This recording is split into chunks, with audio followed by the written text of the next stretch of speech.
लेकिन ये ज़रूर है कि अन्याय, अत्याचार, शोषण की पराकाष्ठा हो चुकी है। मुसलमान भाइयों के साथ, दलित भाइयों के साथ, आदिवासी भाइयों के साथ, पिछड़े भाइयों के साथ, और जो इनकी राजनीति करने वाले लोग हैं, इनके पैरोकार हैं, वैसे राजनीतिक कार्यकर्ताओं के साथ भी लगातार अन्याय, अत्याचार भारतीय जनता पार्टी करना चाह रही, करती रही है। लेकिन लोग घबराने वाले नहीं है। जैसा परिणाम इस बार दिया है, ऐसा ही भविष्य में परिवर्तन आने वाला है। पर ये आरोप लगते हैं कि मुस्लिमों का वोट लेने के लिए पार्टियां आगे आ जाती हैं, लेकिन जब अत्याचार होते हैं तो सभी साइड लाइन हो जाते हैं। नहीं, लगातार समाजवादी लोग जो करना है करेंगे और करते रहे और करते रहेंगे। ये वही लोग अफवाह फैलाते हैं जो लोग अन्याय कर रहे हैं। सर, हिमाचल में मस्जिदों को निशाना बनाया जा रहा, कांग्रेस की सरकार है, बिल्कुल भी तो बोल नहीं रही है सर। देखिए, वो उसके जवाब कांग्रेस के लोग देंगे। वैसे मुझे उम्मीद नहीं है कि ऐसा होना चाहिए। मैं समझता हूँ आज जिस मुद्दे पर हम सब यहाँ इकट्ठे हुए हैं, इस मुद्दे पर समाजवादी पार्टी और पूरे दलित भाई, पिछड़े भाई, आदिवासी और पूरा इंडिया अलायंस, हम लोग सब लोग साथ हैं और हर हाल में जाति जनगणना करा के रहेंगे। अगली जनगणना जब होगी तो जाति जनगणना के साथ होगी। ये संकल्प है हमारे इंडिया अलायंस का, हमारे नेता माननीय अखिलेश यादव जी का। कांग्रेस के नेता राहुल जी ने भी इस बात को समर्थन किया है। हमारी पार्टी का स्टैंड साफ है। ऐसी कोई गुस्ताखी स्वीकार नहीं है। उनका जो सम्मान है, जो स्थान है, वो जो भावनाएं, किसी की भावना के साथ ठेस पहुंचाने का किसी को हक नहीं है। ये हमारी पार्टी की स्पष्ट लाइन है। मुझे फ़ख्र इस बात का होता है कि जिस विचारधारा के सानिध्य में मुझे सार्वजनिक जीवन में काम करने का मौका मिला, उस विचारधारा के पुरखों ने लगातार आज़ादी के आंदोलन के भी समय और आज़ादी के बाद से लेके आज तक लगातार पिछड़ों के हक की, दलित भाइयों के हक की, माइनॉरिटी के साथियों के हक, अधिकारों की लड़ाई, आदिवासियों के हक और लड़ाई को लड़ने में कहीं कोई कसर और कोताही नहीं की।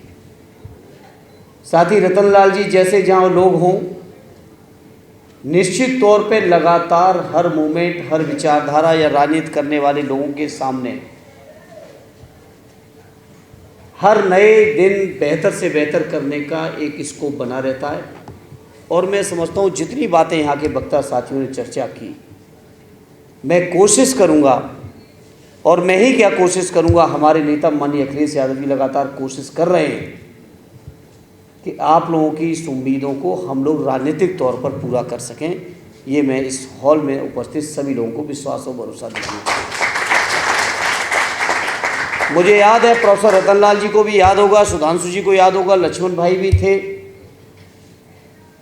जब 13 पॉइंट रोस्टर का एक इशू आया था और पहला सेमिनार अगर कहीं हुआ था तो दिल्ली यूनिवर्सिटी के गेट पे हुआ था। स्वर्गीय शरद यादव जी भी उस समारोह में मौजूद थे और बहुत छोटे कार्यक्रम से शुरुआत हुई थी, लेकिन जब वो आंदोलन बना तो एक ऐसा आंदोलन बना कि जब तक उस फैसले को सरकार से वापस नहीं करा लिया गया तब तक उस आंदोलन को जारी रखने का काम इसी दिल्ली की सड़कों पे हुआ था। मैं आज इस मौके पर भरोसा दिलाता हूँ आदरणीय अखिलेश यादव जी की ओर से, समाजवादी पार्टी की ओर से, जातिगत जनगणना का हक अधिकार जब तक हम लोग नहीं दिला लेंगे तब तक इस संघर्ष राजनीतिक तौर पर जारी रहेगा। लेकिन इस तरह के बड़े फैसले केवल राजनीतिक पार्टियों अकेले नहीं करती हैं। इसमें समाज के हर वर्ग के लोगों की सहभागिता हर स्तर पर जरूरत पड़ती है। तर्क वितर्क, भाई लक्ष्मण जी ने बताया, जैसे ही मंडल आयोग की सिफारिश हुई, लोग कमंडल लेके निकल पड़े और जो लोग पिछड़े होने का दावा कर रहे हैं उन्हीं लोगों ने पिछड़ों की लड़ाई को सबसे ज़्यादा कमज़ोर किया। आज इस मौके पर मैं कहना चाहता हूं, आज तो जाति जनगणना के पक्ष में बड़ा माहौल बन चुका है। कांग्रेस पार्टी से लेके, कम्युनिस्ट पार्टी से लेके हम समाजवादी विचारधारा वाले तो लड़ ही रहे थे। मैं गवाह हूं उस बात का भी, जब देश की संसद में इस लड़ाई की शुरुआत हुई थी, सदैव नेताजी मौजूद थे, स्वर्गीय शरद यादव जी थे, आर.डी. लालू प्रसाद जी भी सदन के सदस्य थे। और उस लड़ाई को जिस तरीके से जाति जनगणना को सदन में शुरू किया था, मैं उम्मीद करता हूं अपने नेता आदरणीय अखिलेश यादव जी की ताकत पर और उत्तर प्रदेश की जनता की दी हुई ताकत पर और जिस तरह से इंडिया गठबंधन को तमाम इलाकों से जो समर्थन मिला है, अगली जनगणना जब होगी तो शायद बिना जाति जनगणना के नहीं हो पाएगी। और उसके लिए जो भी संघर्ष की जरूरत पड़ेगी, संसद के अंदर संघर्ष करना पड़ेगा, संसद के बाहर भी होगा, सड़कों पर भी होगा, और एक जो चेतना लाने की जरूरत है उसको लाने में आप सब लोगों को बहुत महत्वपूर्ण भूमिका निभानी पड़ेगी।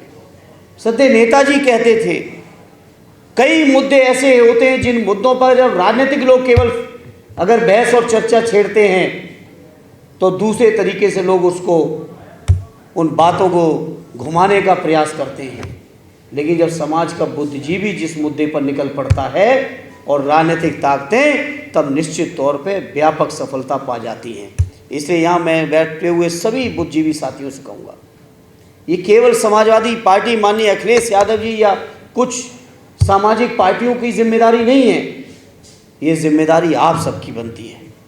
आप सबको भी इसमें महत्वपूर्ण भूमिका निभानी पड़ेगी। और हमें यकीन है कि आने वाली जाति जनगणना जब होगी तो बिना जाति जनगणना के वो गणना नहीं हो पाएगी। ये हम आपको विश्वास और भरोसा दिलाएंगे।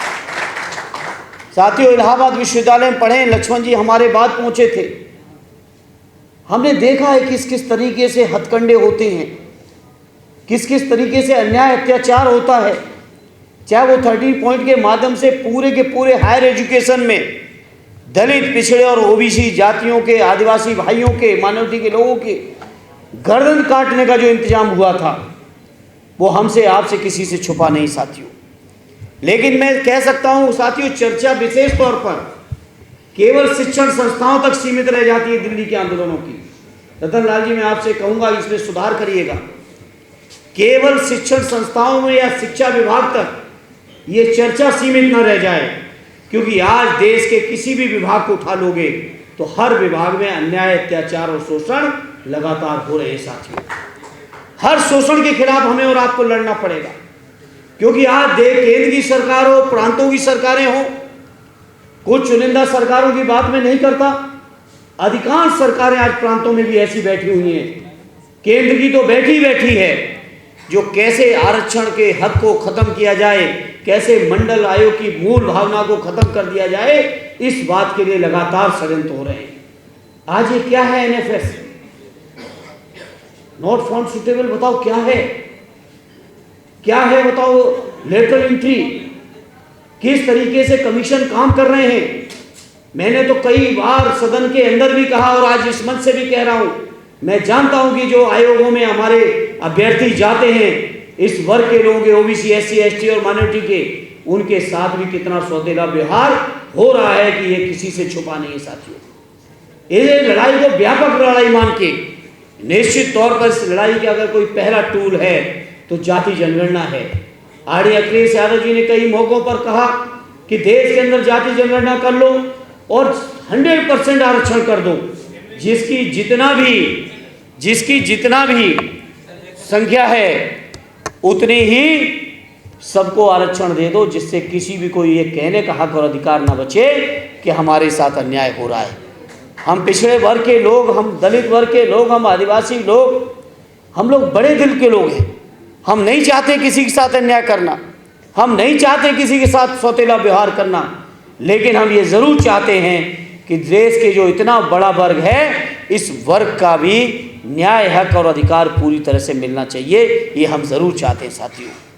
साथ ही संदीप जी ने चर्चा की, अपने बहुत संक्षिप्त वक्तव्य में ही चर्चा की, क्योंकि हालत ये है देश की जितनी आर्थिक संपदा है, देश की जितनी व्यापारिक संपदा है, देश की जितनी भी की पोस्टें हैं, हर की पोस्ट पर, हर संपदा पर दलित, पिछड़े और आदिवासियों, मुसलमान भाइयों के साथ सौतेला व्यवहार लगातार करने का प्रयास हो रहा है। ये बीजेपी के लोग जो भाषणों में, मंचों पे जाके, चुनावों में जाके पिछड़े बन जाते होंगे, लेकिन बड़ी जिम्मेदारी से कह रहा हूँ, 15 साल का मुझे भी संसद का अंदर का अनुभव है, जब दलित पिछड़ों के हक का सवाल आता है तो हर मामले पे लगड़ी मारने का काम कोई करता है तो भारतीय जनता पार्टी और उनके गठबंधन के लोग करते हैं साथियों। ये लड़ाई बड़ी है, इस बड़ी लड़ाई में ये तो शुरुआत है, चर्चा हो रही है, बहुत खुशी है मुझे। संदीप जी और उनके जो भी साथी हैं उनको मैं धन्यवाद देता हूं कि इस तरह की चर्चा की शुरुआत उन्होंने की है। लेकिन ये तो शुरुआत है। जैसे मंडल आयोग को सिफारिश को लागू कराने में बड़ी बड़ी चुनौतियां, बड़ी बड़ी कुर्बानियां देनी पड़ी, जाति जनगणना कराने में भी इससे ही कुर्बानियां हमें और आपको, हमारी पीढ़ी को देनी पड़ेंगी। इस बात के लिए अगर आप मानसिक तौर पे तैयार होंगे तो निश्चित तौर पे आने वाले समय में आप हक और न्याय और अधिकार जरूर हासिल कर पाओगे। और कुर्बानियां देने से बचोगे तो केवल ये रस्म अदायगी रह जाएगी, केवल चर्चा तक रह जाएगा, केवल चिंतन तक रह जाएगा। व्यवहारिक तौर पर आप उसको लागू करा नहीं पाओगे। ये मैं बड़ी जिम्मेदारी से कह रहा हूँ। इसे मेरे साथियों जो इन मुद्दों पर गंभीर हैं, जो इन मुद्दों के प्रति समर्पित हैं, उनको मैं समझता हूँ बड़ी बड़ी चुनौतियों से लेके बड़ी बड़ी कुर्बानियों के लिए तैयार रहना पड़ेगा।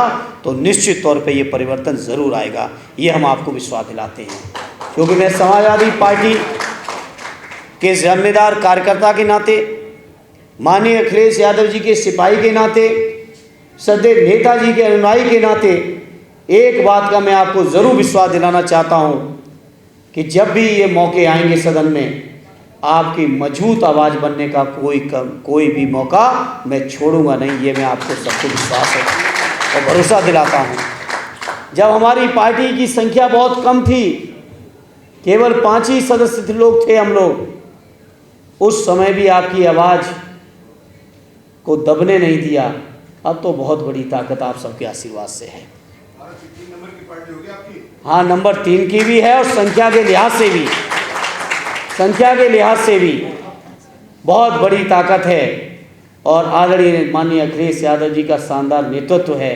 तो हम आपको विश्वास दिलाते हैं, न केवल जाति जनगणना तो है ही है, जाति जनगणना के साथ साथ जितने भी हमारे दलित भाइयों के साथ, हमारे आदिवासी भाइयों के साथ, हमारे मुसलमान भाइयों के साथ, हमारे पिछड़े भाइयों के साथ, या समाज के वो गरीब, चाहे वो अगड़े वर्ग के ही क्यों ना हो, अगर अन्याय अत्याचार हो रहा होगा तो हम समाजवादियों को यही सिखाया गया है, जहाँ कहीं भी अन्याय हो, जहाँ कहीं भी अत्याचार हो, वहाँ अगर मजबूती से डट के खड़े हो गए, वही सच्चा समाजवादी है। और मैं समझता हूँ हम समाजवादी कार्यकर्ता, समाजवादी पार्टी के लोग इसमें पीछे हटने वाले नहीं हैं। ये हम आपको भरोसा और विश्वास दिलाते हुए और ये उम्मीद करते हुए कि आज का ये जो शिविर और जो हमारा सेमिनार है, ये सेमिनार एक निश्चित तौर पे बड़ा काम करेगा। यहाँ से जो बीज निकलेगा वो बड़ा वृक्ष बनेगा। इस उम्मीद और विश्वास के साथ